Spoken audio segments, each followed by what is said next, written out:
My name is Blake Thomas. I'm the manager of the Postdoctoral Scholars Program. I appreciate y'all being here in the room, and hopefully we'll have some more folks join us on Zoom, other than just my team, although I appreciate y'all joining us on Zoom as well. I guess before we start, let's just have the two of you who are here in the room, and Sherry as well. Let's have y'all sort of introduce yourselves so everybody sort of gets to know everybody. So I'll start over here on my left. I'm Caleb Robbins. I'm a postdoctoral researcher in the Department of Biology. I'm an ecologist and I work on lake forecasting systems. Great. I'm Macarena Rojo. I'm a postdoc in the Environmental Science Department in the Brooks Lab. I'm Sherry DeHay, and I am new to Office of Research Development, and I'm the Research Impact Specialist. So I help people find broader impacts opportunities. So Sherry is a person that if you're interested in doing broader impacts, you will want to get to know her. She came to us from over the Baylor Museum, and she's only been with our team for Since December. Yeah, so just a few months now. But we were really excited to have her with us. She brings a lot of experience at the Mayborn. You want to tell us a little bit about what you're doing at the Mayborn? Well, at the Mayborn, I oversaw broader impacts. I also oversaw the volunteer program, but my primary role is broader impacts. And so we trained researchers in a program called Portal to the Public, which is it's an NSF funded program that helps people gain engagement strategies so that you can make your science tangible and understandable, but not dummy it down. Does that make sense? And there's some tricks and strategies for doing that. And then we also provide lots of outreach opportunities at the Mayborn. So we scheduled those and supported those. All right, and I saw Kevin. I saw you just entered the Zoom. So welcome. Good to see you. All right, so thank you, Sherry. What I said about how glad I was that all this stuff was working. Clearly changed my story. So our goals for the session is to basically get you a better understanding of the broader impacts world, why that exists, what broader impacts is all about, and give you a little bit of information about what's available to you as far as broader impacts here at Baylor. As you go on and start your career other places, there will be different resources available to you, different places, but I would imagine that you would hope that any place that you end up will have some infrastructure that is similar to this, but we want to at least let you know what we do have here at Baylor so you can get in touch with us while you are here and then get ready to move on to the next stage of your career. As you are moving into your career, we also want to help you to develop an identity around broader impacts.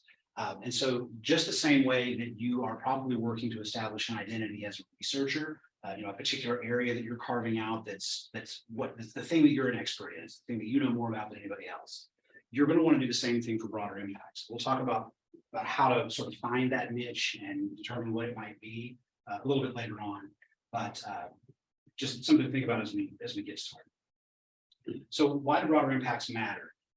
Any thoughts from those of you here in the room or those of you who are on Zoom? If you have questions, you'd like to just drop those in the chat, and Sherry has promised to keep an eye on that and let us know if questions come in there. So why do broader impacts matter? Any thoughts on that? Right, a big part of NSF's mission to show that the science is actually getting out to people and it's not staying super insular. So to make sure that the science is getting beyond just the people who are funded to do it.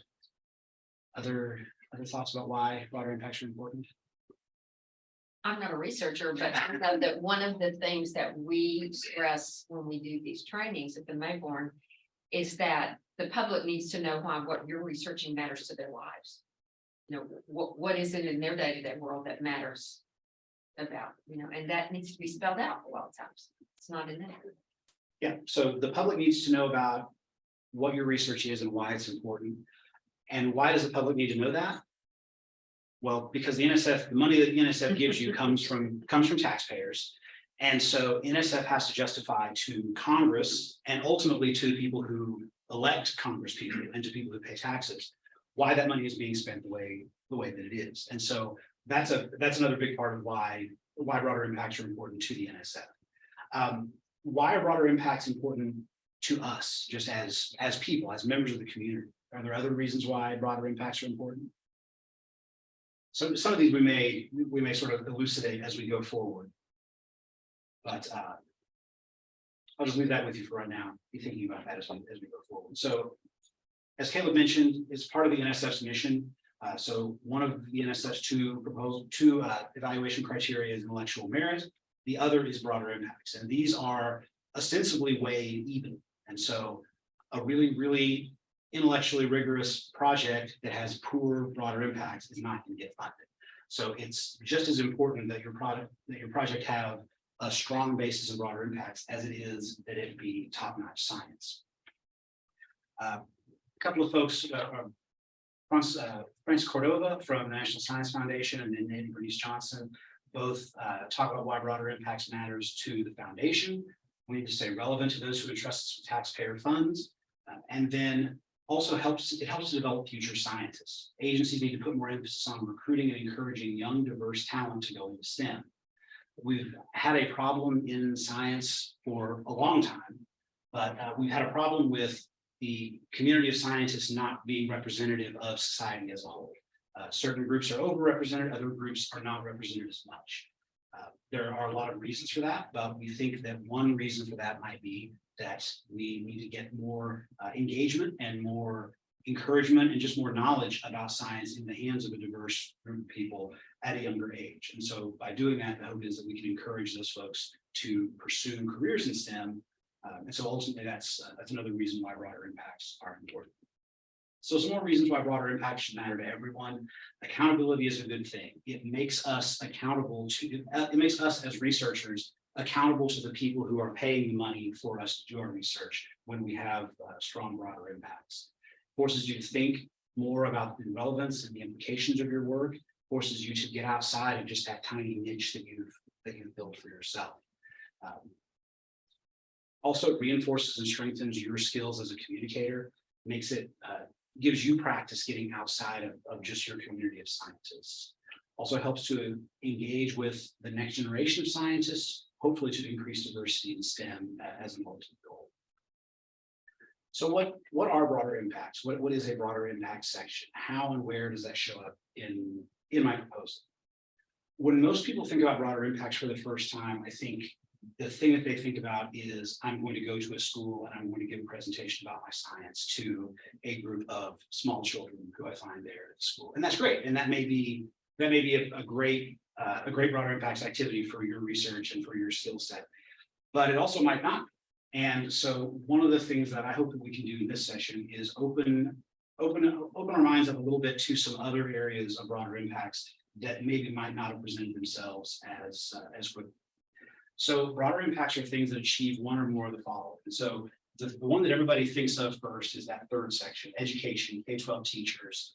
A lot of folks stop right there, but it also involves undergrads, grad students, and early career faculty. But we can get beyond just that education piece. The number one on the list that I think a lot of people don't think of is research broader impacts. The research itself can have an impact. You can demonstrate how learning what we're going to learn through my research will enable future discoveries. It will help us to do things that we wouldn't know how to do in the absence of my research. That is a broader impact. It meets these three subpoints here. It improves well-being of individuals. It increases economic competitiveness. It might improve national security. All those benefits of your research can be broader impacts. Again, broadening participation is something that the NSF feels very strongly about. If there's a way that you can encourage full participation of traditionally underrepresented groups, women, people with disabilities, underrepresented minorities, that is a big emphasis for the NSF as well. And then of course, education. I would encourage you to think beyond just the K-12 level. If you can produce a broader impact activity or plan that trains undergraduates, it gives them research skills that we have had elsewhere, or for graduate students, the same thing. Even if you can help early career faculty, you can disseminate a technique, a skill set that these early career faculty don't have that they need. If you can put on trainings or development opportunities or something like that, it can help early career faculty. That's also broader impacts. And then of course, the general public is another big category for broader impacts. And this can be as simple as having an event at a place like the Mayborn or somewhere else like that, where you can give a talk for a general audience about your research. But it can go beyond that as well. There are lots of different strategies, things like doing a podcast, doing a TED talk that's recorded and uploaded onto YouTube. Lots of different ways you can reach the general public other than just giving a speech or having a science night where you speak. And then finally, another place that not a lot of folks think of in broader impacts is policymakers and industry. The research that we're doing is not just important because of the research itself. It's important because of the way that it impacts society. And so if that research has implications on the way we make policy, if it has implications on the way that industries go about their business, if it has an impact on resources and the choices that we make about how those resources are allocated, then it might be a good candidate for a broader impacts plan focused on policymakers and industry. So this is not obviously we've not mentioned every possible broader impact activity here, but this is again, just to get you thinking about the much broader area, the much wider range of things that constitute broader impacts than a lot of times we might have realized. So the broader impacts can happen through the research itself, activities that are directly related to your specific research projects, or through activities that are supported by, but not necessarily directly related to your research. And so I'll give you some examples of those as we go forward. But a lot of people have difficulty conceiving of broader impacts because they think, okay, my research is on a very specific molecule that takes a lot of background knowledge to understand how this molecule works and how what I'm doing with this molecule is important. I don't know that I could explain that to a classroom for fourth graders. Well, maybe you don't have to. Maybe you can go in and explain to them how molecules work in general, how your area of research, how biology, how chemistry works in general. Give them an idea of what it means to be a scientist or an engineer who works in the area that you work in. That's broader impacts too. It doesn't have to be a direct translation of the research that you're being funded to do to the audience that you've chosen to work with. So again, just think broadly about the way that you accomplish your broader impacts. Another common misconception that we see is that broader impacts only appear in the broader impact section of your proposal, that where you write about that plan is the only place that needs to reference broader impacts.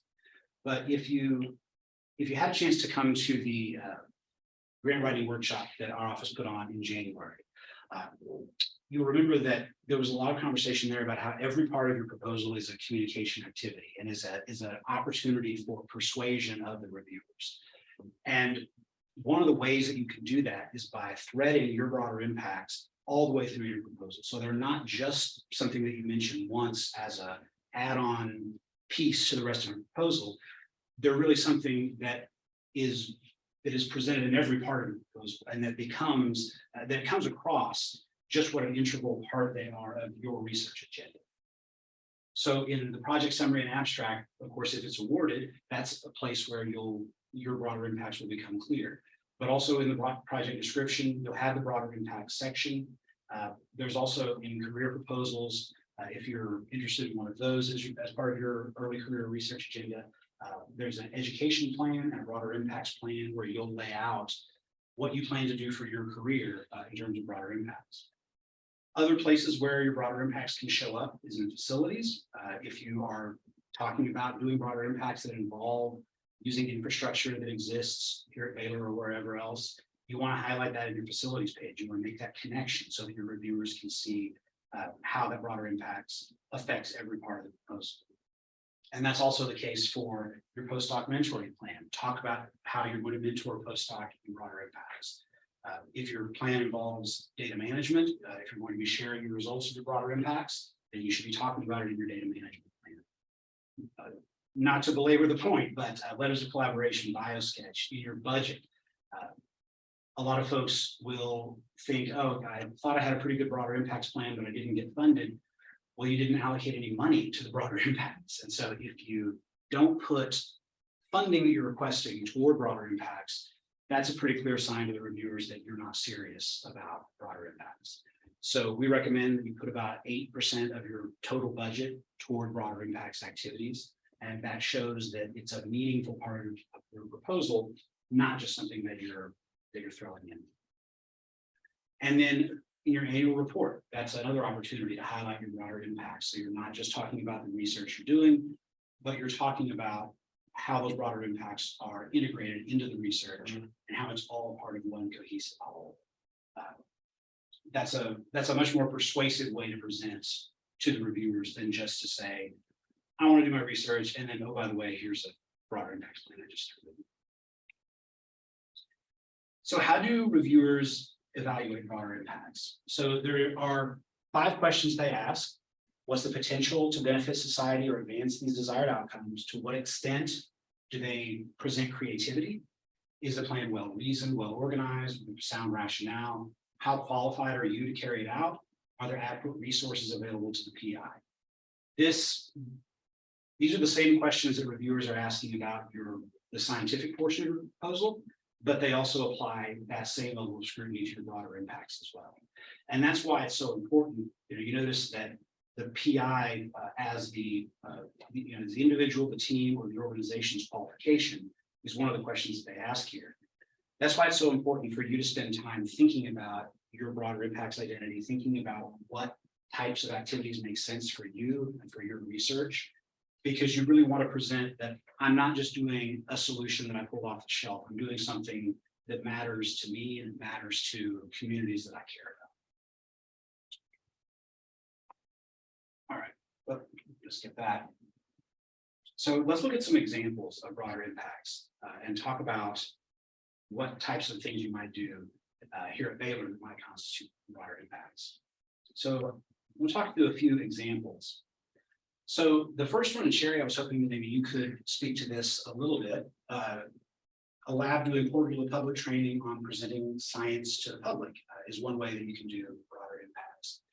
So Sherry, I wanted to invite you to talk a little bit about sort of what quarterly public involved, what happens there, and why that's It's a half-day training, and we talk about some general theories about why people learn and what needs to be in place for people to successfully learn.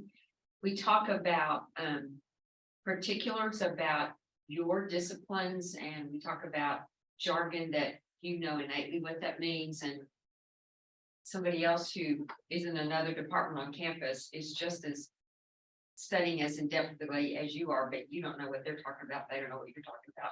So there's some kind of fun ways that we think about what words do we use and how do the words matter? What are effective ways that really do communicate what it is you want people to know. And then at the end, we allow about 40 minutes, I think it is, for you to start thinking about an activity that would be related to your research that you would like to share. And we used to talk about it in the main one. We do have departments called Meet Scientists. We have another big day every year called Sick of Science, where we invite researchers to come and do activities with students. And I'm sure that I know people in both of your departments have been in for a while, at the main one a lot. And we have, it's called the concept map, and there are, I don't know how many circles, but there are at least 10 circles, I think more, that have specific questions. If your activity is going to be about fossils, let's say, that's way too general, but anyway, it's going to, whatever your activity is the center, is the hub of this diagram. And then there's questions around it that you prompt you to think of ways that you can explain that better, and things you might do, tangible things that you might do. The great thing about ending the training that way is that there's other people in the room in the same boat, and you help each other. Well, I saw this before, or so it's a real collaborative kind of thing that I think helps people think together. I was looking to see. It doesn't exactly look like that, but we're all seated around tables and we're working together, and it's a pretty relaxed atmosphere, but we found a lot of success with it. Great, thanks, Sherry. So you can see also some other ideas here on the screen. At the Mayborn, there are Meet the Scientist events. Your lab can also go into schools and visit, bring high school students into your lab for visits, or you can go to schools to present STEM activities. Something really cool, you see the picture of this Dust Bowl exhibit. That's actually over at the Mayborn right now. If you have not been over and seen that, it's really cool. I'm especially interested in that because I am from the Panhandle part of Texas, where a lot of that Dust Bowl stuff is going on. So it's neat to see the pictures and think, oh, I've been there, I've seen that place. But that gets me engaged with this research in a way that I might not have otherwise. So I think that's a really good example of something that you can do to spark that engagement. That's a little bit more outside the box. Another really cool thing that our office has gotten to be involved with is down here at the bottom, these Meet the Scientist and STEM activity videos. These are something that we've been fortunate enough to have graduate students that work in our team on research development who help us put together these videos. And they're just they're nothing extravagant. They're not Oscar-winning films, but they're 2.5, 3 minute long videos. And we just have a scientist. You see Dr. Kearney here from biology. We have them sit down and we talk to them about what gets you excited about your research. What first made you want to study this as opposed to something else? What kinds of things, what types of problems are you working on? And if we solve those problems, then what might we be able to do next? And something like that doesn't take a lot of effort or a lot of time. You know, we are fortunate to have a graduate student who does that for us. But nowadays, with video tools that are available to everybody on your phone, you can put together a serviceable video like that, even if you don't have resources and support available to help you. And then also activity videos.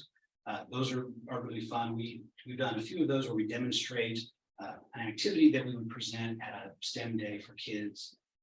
And then we pair those together. So we'll have a Meet the Scientist video with an activity video that goes with it and present that for schools to use. So when they're having a science day or a STEM night at the school, they can use these videos, even if they don't have a person who feels comfortable, running a booth at a STEM day, talking about biology or about electronics, like that video is. It gives them the resources to be able to put on something like that. And so that's a really neat broader impact type activity.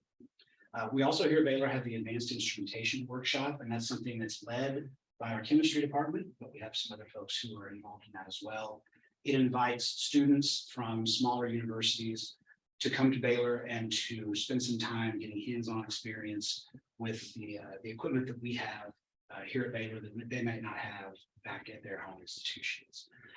There's an emphasis in AIW on inviting historically Black colleges and universities, as well as Hispanic serving institutions. And so we get a lot of undergraduate students from those institutions who have not had the opportunity to work with the level of equipment that we have here at Baylor. And we've got some really good stories about students who came to Baylor as undergraduates through the AIW, got really interested in something they saw here, and decided to go to graduate school here at Baylor and continue their research career. So that's a really cool, tangible, broader impact that we can point to from something like AIW. And so that's something else that we can become involved with. And so, as I mentioned, there are some partnerships here at Baylor that already exist. So the AIW workshop, as I mentioned, we also have the McNair Scholarship Program for first generation students. I always say this wrong, Avanzado through college, Latino Student Support Organization, as well as First in Line, Women in Science and Engineering. And we also have a partnership with Education Center Region 12. And so they put on STEM camps, as well as teacher training and development workshops for teachers from school districts around the area who might not have the background in science. And so you can partner with these groups among a lot of others. This list is inclusive, not exclusive. But this is just to give you an idea of some of those partnerships that exist at Baylor that are opportunities for you to connect and become involved. Sometimes when you're working with a partner, you may find that they have programs already in place and they say to you, gosh, we've already got this program going on, but we need this one additional part. It would be great if you could help us with this part. And then you can tap in and help them with the particular part that they need. We need some teacher training in this particular area. and you're able to plug in. Other cases, you might go to them and you might say, here's the research that I'm doing. Can I come and give a presentation to your group? Or what are some ways that we might be able to work together? And so whether they have specific needs that they've already identified or not, there are a lot of ways that you can get involved and become integrated into those programs and make a meaningful contribution through your broader impact. So tips for including broadening participation. So as we mentioned, broadening participation is one of those areas of emphasis that NSF really looks at. It's something that you really want to be able to show that you're making a genuine effort in that direction and not just making sort of a token gesture. And so some ways that you can do that are to include personal experience. So maybe you are a member of an underrepresented group and you might be able to explain how coming from that underrepresented group gives you a perspective that is unique and different from what other people might have. Maybe you are not from a historically disadvantaged group and you might be able to talk about the resources and the mentoring that you've had that maybe you recognize other people have not had. But in any of these cases, your personal experience can be a really important part of presenting an effort toward broadening participation. Shows that you've really thought about these issues and that it's not just something that you're thinking about for the first time in your writing.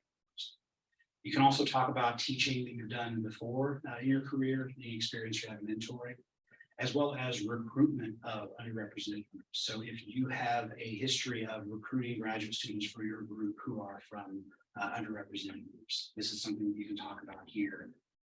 And that's something else that can really present a really strong broader impacts focus.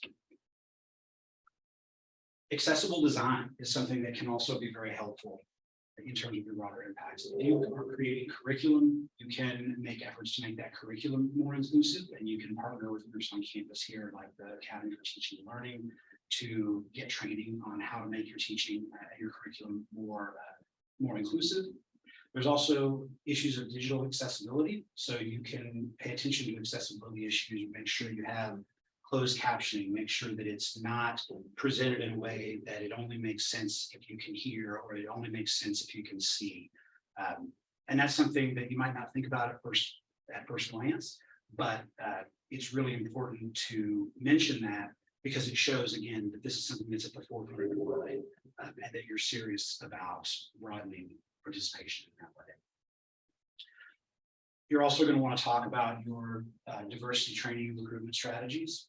Again, that shows that you've done legitimate personal thinking about how this broadening participation applies to your work. You may have already gone through training, or you may be able to get more training. So that's something that you can talk about in your proposal as well. And then again, recruitment strategies, if you've worked with any particular groups when you're doing recruitment, that's something that you can talk about as well while you're creating your broader impacts. And then, of course, you want to work with campus diversity programs. You want to find ways that you can partner with those programs. That shows that by working with groups that are already successfully doing this on campus, that makes it a lot easier on you. So you don't have to reinvent the wheel. You don't have to start from zero. You can work with programs that already exist and become a part of the great work that they're already doing. So I want to talk about next, creating a broader impacts identity. So as I mentioned before, you've probably spent a lot of time thinking about kind of what your research identity is going to be, but you may or may not have thought much about your identity as far as broader impacts. I want to pause just for a second and just open it up and ask the folks that are in the room or on Zoom, are there any particular types of broader impact activities that are especially interesting to you, that are especially appealing? Or is there something that you've done in the past that you think you'd like to continue to make as far as broader impacts? I'm thinking, for example, in Argentina, where I did my PhD, we have like these voluntary activities that we make our research to help. For example, I'm studying like pollutants in different matrices. So we help communities to sample our chemicals in food and everything, and then we share the results with them, and we have them to have like regulations or to be careful in how to manage those things, for example. So what makes that such an important driver for you? What makes that so important to you as far as? I mean, for me as a researcher that I can help, that anything that I can do in the lab is something that I can help to the community to have a better life. Or, yeah, something like that. Any other thoughts about I think prison education initiatives are really cool. what about those do you find exciting? Taking your expertise and giving it to, you've got underrepresented groups in science, and those tend to be overrepresented groups in prisons, so it's a justice issue, and being able to help some of those people get access to education they otherwise wouldn't get, and reduce recidivism. Most people get out. That's really well. Yeah, I think both of those examples are really strong in terms of their ability to reach people who have needs that you can help with. And what I think we'll talk more about evaluation here at the end, but those are both also areas where you can point to specific things and say, when this project is done, I can point to specific outcomes that have happened, and I can say this broader impact really had a big impact on these populations. So I think those are both really good ideas. So to start with, you have your research identity. You have this piece of the intellectual world that you've carved out. It's part of what drives you as a researcher, and as you're going through your career, it shapes the choices that you make. It shapes the collaborations that you seek out. It informs what you do in your career. It informs where you choose to work and what type of institution you choose to work at. And it becomes the legacy that you leave behind when your career is finished. So you spend a lot of time thinking about your research identity. We want to encourage you to spend that same level of time and effort thinking about your identity as it concerns broader impacts. And so there are 3 questions that you can ask. What would I love to do? What should I do? And what can I do? Ideally, you would find something that puts you right here in the middle of in the middle of the Venn diagram that shows things that you're very good at, things where there's a need in your field, things where you have capacity to help, and where there's a need in society. If you can find a place that's right there in the middle of that sweet spot, that's where you want to be. And that's where, if you think of broader impacts as an imposition or as something that I just have to throw this in, then you're not going to make the type of impact that you could if you do spend time and find something that you're passionate about and that also meets a need. So let's talk a little bit more about this. Rather than having you write these things down, I was hoping that we'd have a little bit larger group here in the room, but I've got a few folks. So think back to when you realized that you wanted to pursue a STEM career path. Instead of writing this down, I think since there's just a few of us, we might just talk about these out loud. So think of an example, or I think of an answer to these questions. Why did you fall in love with STEM? When was that? What got you excited about it? Was there a particular person who made this seem like a career path that you were interested in? Did you want to change the world? How did you feel like you wanted to change the world? Let's just take a couple of minutes and talk about that. Does anybody have a really good story about how they fell in love with science in general? Not even necessarily the field of work now, just science in general. I mean, I think in my case, we have a research council, a national research council, and all my professors were working there. So I started to speak with them about the things that we made it in the research. And also we have like a web page where this national research council publish all the news about new research or new findings about the national researchers. So I think that when I saw that, I started to think that I want to do that and to like do anything, like do something helpful for the community, or because my field is pollution environmental scientist, so it's really close or related with the social sector. Sure. So I think that that's the key point that I fell in love with the science. Great. Yeah, so seeing other people doing work Yeah. that was interesting and engaging and inspiring and feeling like you could make a difference too. Yes. Great. Cal, what about you? I do not remember when I fell in love with science, but fishing with grandpa got me interested in freshwater ecosystems. So that's a little bit small, but What about that experience made that, what was impactful about that? I just had a good time and that made me appreciate the surroundings a lot.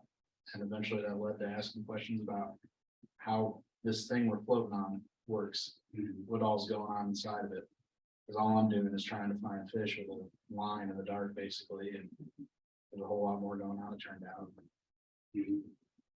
Yeah, and if the fish in the lake are not doing well, then you're not having fun. Nobody's having fun. Nobody's having fun. Then you're just sitting in a boat, which is, you can do that anywhere. Well, that was also kind of a good time too, just sit in the boat and not being good at fishing. But not because of the fish necessarily. Right. But yeah, I mean, I think that's a great story that you had this experience of spending time in this environment and starting to ask questions about what made it work, what made things better versus worse for that environment, for the animals and plants that live there. I think that's a great story. Did you ever feel, do either of you feel like you have a potential to change the world? Is that something that you think about? How might you ever do that? I mean, with the small contributions that can help to other people to take the thing that I made in my research to do another thing and keep growing in that point, because like change the world alone, no, but yeah. Yeah, as a community. Yeah, as a community. Yeah, Not singularly, no No. to that kind of thing. Sure. Well, even if you're not doing the kind of research that on its own is going to change the world, you are contributing to a body of knowledge that eventually can produce some real solutions to really important problems. So that's all really great. And so I would encourage you to keep thinking about that. Think about what really got you interested in this in the first place. You know, the earliest memories you have of wanting to make a difference. Why did you want to do that? What did you think? Gosh, maybe if I could just make this a little bit better, maybe the rest of the world would be a little better too. So that's about you and what got you interested in the science. You also want to let's think for just a little bit about your asset map. So you and your capacity, there's a lot more to that than just the research that you're doing. What kinds of things do you love to do? What are your interests and passions? Are there any skills, tools, resources, partnerships that you have? One of my particular skills is clicking remind later. Yeah. On the update notifications that come up on my computer from time to time. So Mike, Randy, Caleb, what are some interests, passions, even if they're not related to your research? Do you have anything that you're really passionate about outside of your work? I love swimming. It's also a lot of research, so yeah, maybe that. Swimming, okay. Yeah. There's some examples on the slide. You know, do you like to work with kids? Are you into technology, social media? Do you love getting out in the field? Do you do creative things? Do you have relationships already with folks who are teachers who work in communities that might be reached? Any other sort of capacities that you feel like you might be able to connect with? I enjoy also social media when you can like before I participated in this like council, and I was in charge of sharing all the meetings that we have to share with the students, the graduate students about activities, workshops, webinars, or this kind of examples that you spoke before, and to share with the scientists and students. That's thing I like the most. Also with kids, with the small kids, like in the kindergarten, something that you can make like activities of the STEM. Also that, I think. There's something I don't think people value because you're in the science field as much. Is that people who aren't in that field, they don't know your stories, No. and it's all new to them. And so we find that when you tell your stories and you tell why you love things, that you don't know what that does for somebody else. Mhm. You don't think that you can have that kind of impact, but I've seen it time and time and time again. Yeah, Yeah, I think even as we're talking about these things that initially got you involved, we may think about the experience that we had as younger people and think, oh, it wasn't that earth shattering. It was just that I had this professor that I really connected with. Well, that ended up being a pretty big factor in the way that the rest of your career has gone. So yeah, I think that's great feedback, Sherry. Don't underestimate those experiences and how they can connect. So when you look at the rest of your career going forward, are there societal needs? Are there problems out in the world that you feel like you might be able to have an impact on? What are some of those things where you feel like you might be able to have an impact? I'm sorry, what was the question? What are some areas, what are some big problems in the world that you feel like you might be able to have an impact? With my research? Well, or in any other area, just problems in the world that you might be able to have some positive impact. I mean, to contribute with knowledge or about values or concentration of pollutants in, for example, fish or water or like contaminants that are not regulated. I think so. That's the first thing that I'm thinking. And what's the bigger problem that addresses? Like, why is it important to learn about those contaminants? Because those contaminants can affect people and can affect the ecosystem. So if they are not regulated, and if we don't know the concentrations that we have and the impact that we can have in our body or in the environment, yeah. I think too, as you're speaking, I'm thinking about a young mother who just wants to make sure her baby's safe, Yeah. you know, and you have knowledge that they don't have. I mean, also people deserve to know how is what is the quality that of the food that they are eating or consuming, what they have, what are the concentrations that they have, it's okay or not, it's above the regulation or below. And Caleb, any thoughts on big problems that your research might be able to help address? Connections between environmental data and ecological theory, because ecology is a very data limited field because of, I mean, there's so many different causes of a single issue. So when we're trying to understand problems like how is climate change going to affect our water quality, there's a lot of factors at small scales through larger global scales that influence what exactly happens at local scales to our water quality. And so as you get more data into those problems, you have to find ways to incorporate it into the theory to increase our understanding, increase predictability of what's actually going to happen. Right. And I think as you're thinking about that, that makes my mind spin with ways that can apply to, a broader impacts plan around government and industry decision makers. If you have that data and you can present that in a compelling way, you can help those people make decisions with more complete information and end up having better outcomes for the decisions they do. So yeah, I think that's great. So when you think about your identity, realize that your retirement is always hanging in the out there on the horizon. It may seem like it's a long way away, but this is to illustrate that your legacy, what you leave behind when your career is finished, whether your retirement is just a few years away or whether it's decades and decades and decades away, as it sometimes feels like to me, you're leaving a legacy and you want to have an impact. And so thinking about the impact that you're going to leave, if you'd like, let's spend just a couple of minutes. Again, my hope was we would have a group of 3 or 4. We could kind of pair people off, but since we're just here,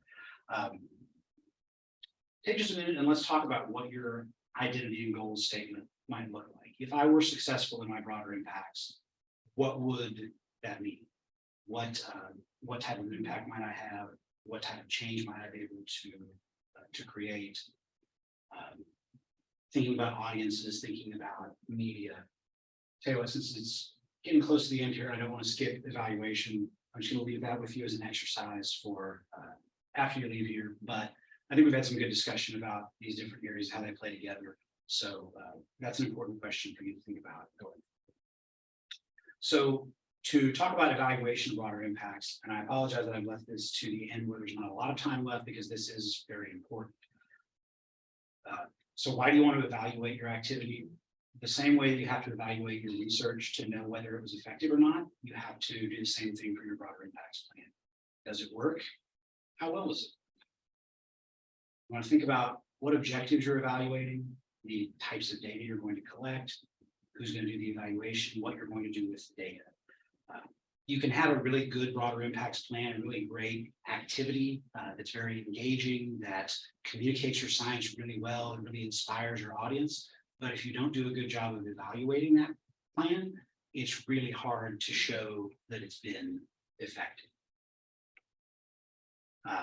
And then, of course, you want to be able to disseminate the results as well. So you also need to have assessment that is both formative and summative. So you want to evaluate your programs both during development and through implementation, and then summative to show the impact is evaluation that happens upon conclusion and shows whether your program should be continued. So if you're doing a pilot program where you have got this program in place, but I want to show whether it should be adopted or continued, then that's the type of evaluation. You need to be able to answer, what am I demonstrating? What outcomes am I looking at? What's being measured or observed? Is there something that's measurable about what I'm doing? So depending on your activity, you'll be able to find different things that are measurable in your activity, but they won't be the same for every activity. So it depends on what you are doing. But you're going to want to spend some time thinking about, if my program is successful, what does that look like? How would I know that it was successful, or how would I know that it was unsuccessful? Asking those kinds of questions can help you get to some better questions for evaluation. So there are a lot of different ways to evaluate. You can use online surveys, real-time polls, et cetera, et cetera. I'm not going to spend a whole lot of time talking about that, but you do want to think about what outcomes you measure. Do I just want to make people aware of a problem that they weren't aware of before? Do I want to get people excited to engage, change an attitude? Do I want them to engage in a particular behavior or improve skill in an area? Be very clear about what it is that you're hoping to measure, not just, I want to tell people about science. You also want to think about who your audience is. And again, that's a question that you'll think about as you're designing your activity. But the audience that you choose has an impact on how you evaluate, because you'll evaluate a room full of kindergartners differently than you'd evaluate the effectiveness of a program for adult learners or a program aimed at government and industry. And then what am I going to do with the data? How am I going to use it? What decisions is this data going to help me to make and help other people to make as well? And again, depending on what type of activity you do, you're going to want to evaluate those. So we have resources for evaluation. We have a lot of different resources here at Baylor. There are also other places online. You can see some external resources here. Virginia Kearney in our office put together a lot of different resources, and so I'll give you access to this document so you'll be able to look into these. But there are lots of different tools out there for evaluation, so don't feel like you are limited in what you do. If you choose to disseminate curriculum, there are of course lots of different ways that you can do that. To create a curriculum for K-12 and get them out into the world. There are sites, education conferences.